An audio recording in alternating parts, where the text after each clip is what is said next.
Good morning, students of class 9. Welcome to our online classes. And this is your bio class. And today we are going to discuss about a viral disease.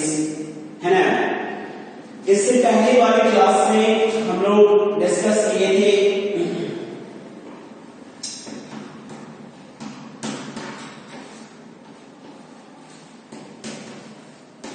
ठीक है। इससे पहले वाली class में हम लोगों ने discuss किया था वायरल डिजीज के बारे में, sorry disease cause by protozoa, यानी प्रोटोजोआ के द्वारा जो डिजीज कॉज किया जाता है दैट इज मलेरिया। हम उसमें से प्रोटोजोआ में से एक डिजीज को हमने डिस्कस किया था मलेरिया के बारे में। And in this class we are going to discuss about a viral disease that the disease that is caused by virus, यानी हम वायरल डिजीज के बारे में डिस्कस करने वाले हैं। वायरल डिजीज ये वह डिजीज होता है जिसको जो कि वायरस के द्वारा कॉज किया जाता है। Okay students, now we are going to discuss about one viral disease that is influenza. हम लोग आज डिस्कस करने वाले हैं इन्फ्लुएंजा के बारे में। Influenza is also known as flu. हम लोग आज बहुत सारे फ्लू के बारे में सुनते हैं, इसमें से एक है bird flu and the other is swine flu. Commonly हम लोग टीवी पर न्यूज में सुनते हैं कि जो वायरल मतलब ये फ्लू है वो फ्लू है, और अभी तो कॉमनली बहुत बड़ा इश्यू बन गया है वायरल फ्लू।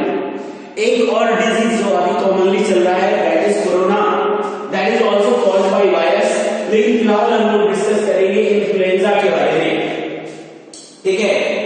किसी भी डिजीज के बारे में जानने के लिए यह कॉमनली जानना जरूरी होता है कि वह डिजीज किस पर्टिकुलर टाइप ऑफ पैथोजेंस के द्वारा कॉज किया जाता है, ठीक है ना, और वह कैसे स्प्रेड होता है, वह कैसे और क्या क्या प्रॉब्लम्स अगर स्प्रेड हो जाए किसी पर्सन में, अगर वह एंटर कर जाए पैथोजेन तो वह क्या क्या प्रॉब्लम्स क्रिएट करता है, और इससे कैसे हम लोग खुद को प्रिवेंट कर सकते हैं, बचा सकते हैं। एंड अगर बचा नहीं सकते तो हम अगर हो जाता किसी पेशेंट को तो हम उसको कैसे कंट्रोल कर सकते हैं, इसी के बारे में आज हमें जानना है। This disease is caused by myxovirus influenza. यह डिजीज किसके द्वारा कॉज किया जाता है? तो एक खास कैटेगरी ऑफ वायरस है that is called myxovirus influenza. इस वायरस का नाम है myxovirus influenza. Myxovirus influenza, here is the name of this virus. Okay, and now we are going to discuss about how do these viruses spread from person to person, how do these viruses spread from one to another. There is a way that is called, it is spread through air, direct contact and droplets of cough of patients, यानी medium चुनता है। First of all यह air के through spread होता है, स्वाभाविक है कि एयर के थ्रू स्प्रेड होगा, तो that enters in our body through inhaled air. यह डायरेक्ट कांटेक्ट, यानी अगर कोई पेशेंट सफर कर रहा है फ्लू से और हम उसके कांटेक्ट में आते हैं, देन वी कैन इजीली सफर और infected from the influenza. Direct contact के बाद आता है आपका ड्रॉपलेट्स ऑफ स्नीजिंग और कफिंग, यानी जब हम खांसते हैं छींकते हैं तो हमारे माउथ से सैलाना के ड्रॉपलेट्स बाहर निकलते हैं, और इस ड्रॉपलेट के साथ इसमें वायरस या डिजीज कॉजिंग पैथोजेंस भी बाहर आता है।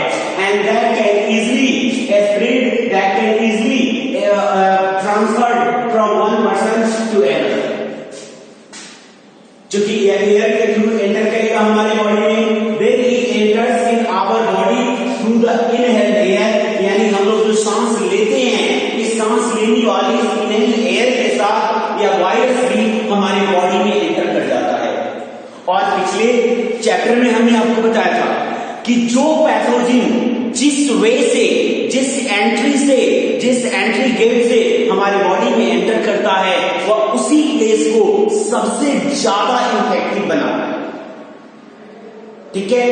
तो यह जो कि हमारे रेस्पिरेटरी गैस से एंटर करता है, हमारे नोज के थ्रू एंटर करता है, हमारे रेस्पिरेटरी सिस्टम में एंटर करता और इससे यह मोस्टली इफेक्टिव करेगा हमारे रेस्पिरेटरी सिस्टम को। ओके, तो यहां पर है कि यहां पर देखना है कि इसके सिम्टम्स कौन कौन से हैं। सिम्टम्स आप जानते हो, सिम्टम्स का मतलब होता है कि कुछ स्पेशल जो है आपका abnormality that is created in your body and these abnormalities are counted as symptoms. ऐसी एब्नॉर्मेलिटी को हम लोग क्या करते हैं, सिम्टम्स में काउंट करते हैं। The first symptom is that sudden onset chills, यानी जब ये एंटर करेगा आपकी बॉडी में, जब ये इन्फेक्शन कॉज करेगा तो आपको ऑनसेट चिल्स यानी ठंड लगेगी, कभी होगी, बहुत ज्यादा ठंडक लगेगी, sudden onset chills. Then again it starts the discharge from nose, यानी हमारे नाक से डिस्चार्ज होने लगेगा, है ना, नाक से डिस्चार्ज होना, नोज से डिस्चार्ज होना। ऑलरेडी जानते हैं आप कि यह कॉमनली जो है वो आप कफ एंड कोल्ड से, कॉमन कफ एंड कोल्ड से, कॉमन कोल्ड से अगर सफर करते हैं तो भी यह होता है, तो यह डिस्चार्ज होने लगेगा नोज से। The second the next is that sneezing, यानी छींकना शुरू कर देंगे, कफिंग यानी खांसना, फीवर यानी rising of temperature of your body, muscle pain यानी मसल्स में आपके पेन स्टार्ट हो जाएगा, inflammation in the respiratory mucosa, यानी रेस्पिरेटरी म्यूकोसा यानी नाक का जो म्यूकस ग्लैंड है that is infected, that is becomes, इसमें सूजन आ जाएगा, इसमें प्रॉब्लम होगा, दर्द होगा इसमें बहुत ज्यादा, यानी रेस्पिरेटरी म्यूकोसा से आप सफर करेंगे।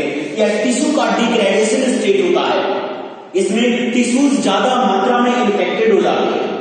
एंड द जनरल वीकनेस, या आपको जनरल वीकनेस भी होगा, फीवर भी हो जाएगा, ठीक है ना, और इस तरह से बहुत सारे प्रॉब्लम्स आपको। एंड हमने देखा कि ये सिम्टम्स, हम लोगों ने देखा कि इस डिजीज से इन्फेक्टेड होने पर हमारी बॉडी में कौन कौन सी एब्नॉर्मेलिटीज क्रिएट हो सकती है। इसमें कॉमनली फीवर भी हो सकता है।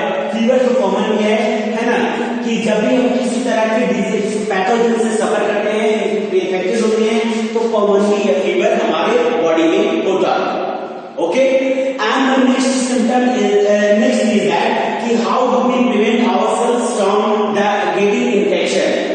चूंकि यह डायरेक्ट कॉन्टैक्ट से करता है, यह स्नीजिंग और कफिंग ड्रॉपलेट्स ऑफ स्नीज या कफ यानी उसकी सैलिवरी ड्रॉपलेट से करता है, या तो इसका मतलब है कि हमें खुद को बचाने के लिए पेशेंट से, यानी जो पेशेंट होते हैं, हमें उस पेशेंट से दूर रहना चाहिए, हमें उस पेशेंट के कांटेक्ट में नहीं आना चाहिए ताकि हम उससे सफर ही ना करें। अगर सफर करता है कोई पेशेंट, हमें ऐसा मिलता है, तो हमें बचाने का क्या तरीका होना चाहिए। तो vaccine is also the way of prevention, यानी बीमारी से पहले आप वैक्सीन का इस्तेमाल कर सकते हो, बीमारी से पहले आप वैक्सीन का इस्तेमाल कर सकते हो। लेकिन अगर हो जाए तो आप कुछ एंटीवायरल ड्रग का यूज कर सकते हो। एंटीवायरल ड्रग यानी इस वायरस को मारने वाले, इस वायरस को किल करने वाले ड्रग यानी दवा का इस्तेमाल कर सकते हो, ठीक है ना। And these medicine are named as amantadine और रेमेंटाडिन। इन दोनों में से किसी एक मेडिसिन का यूज आप कर सकते हो, है ना, but you must have to, हम ये सजेस्ट नहीं करेंगे कि किसी पेशेंट को आप बता दो कि ये दवा ले लो, आपको फ्लू है या इस सिम्टम को देखकर आप डिसाइड करो। हाँ ठीक है, आपने पता हो गया, आपको इन सिम्टम्स को जानने के बाद पता है कि particular patient is suffering from flu, but you must have to suggest them, you must have to contact with the physician, that कि फिजिशियन को यह पता चल जाता है कि स्टेज कौन सा है, हमें कौन सी मेडिसिन प्रेस्क्राइब करनी है, हमें कितना डोज देना है इस पर्टिकुलर डिजीज के लिए, दैट इज कंप्लीटली नॉलेज, और वह उसको आपको सजेस्ट कर सकता है। आप खुद से डिसाइड नहीं कर सकते कि आपको कौन सी मेडिसिन यूज करनी है, कितनी यूज करनी है, और इसलिए आप सजेस्ट ना करें। फिर भी आपकी नॉलेज के लिए कि ये एमेंटाडिन या रेमेंटाडिन प्रेस्क्राइब किया जा सकता है फ्लू पेशेंट को। ओके स्टूडेंट्स, तो this is the knowledge of about a viral disease, that is influenza. In next class we will going to discuss about